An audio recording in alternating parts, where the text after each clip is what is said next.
বর্ষার দিনে এসে বর্ষা পানি ছোবো না দেখবো না, তাই কি কখনো হয়? আসসালামু আলাইকুম এভরিওয়ান। রাস্তার উপর পানি উঠে গেছে এবং সেখানে জালও পেতেছে। বর্ষা আঞ্জাদে মাছ কিন্তু ভালোই পাওয়া যাচ্ছে। একটা জিনিস খেয়াল করলাম, বর্ষা চাইতে কস্তুরীর আগমনটা বেশি। তো এদিকে আম্মু মাছ দেখছিল আর এদিকে আমি বর্ষার পানি সহ শাপলা ফুল দেখছি। কত শাপলা ফুল ফুটেছে, সবগুলো দেখা দেখির পর্ব শেষ। এবারে চলে এলাম এবং আমার ফুপি মাছ কাটতে বসে গেছে। যে মাছগুলো আমি 350 টাকা দিয়ে কিনেছিলাম, 350 চেয়েছিল, বাট আমরা 250 টাকা দিয়ে নিয়ে এসেছি। মাছগুলো কেমন হয়েছে 250 টাকার তুলনায় অবশ্যই জানাবেন। সবগুলো মাছ কোটাকুটি করে এবারে ধুয়ে একদম পরিষ্কার করে নিয়ে এসেছে। নদীর পানি মাছ দেখেই শান্তি লাগে। সো এবারে আম্মু মাখিয়ে দিয়ে রান্না করবে। পেঁয়াজ, কাঁচামরিচ, হলুদ এবং যাবতীয় যা যা লাগে পরিমাণ মতো সল্ট দিয়ে এবারে মাখা শুরু। মাখিয়ে দাও তরকারি যত ভালোভাবে মাখাবেন তত মজা লাগবে।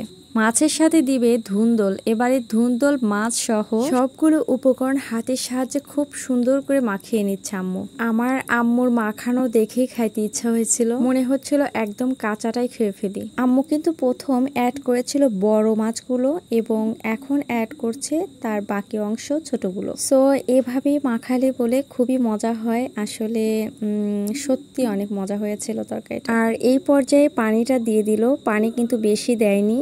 এই তো দেখুন তরকারি ফাইনাল লুক খুবই মজা হয়েছিল। Thank you for watching my video. Bye by.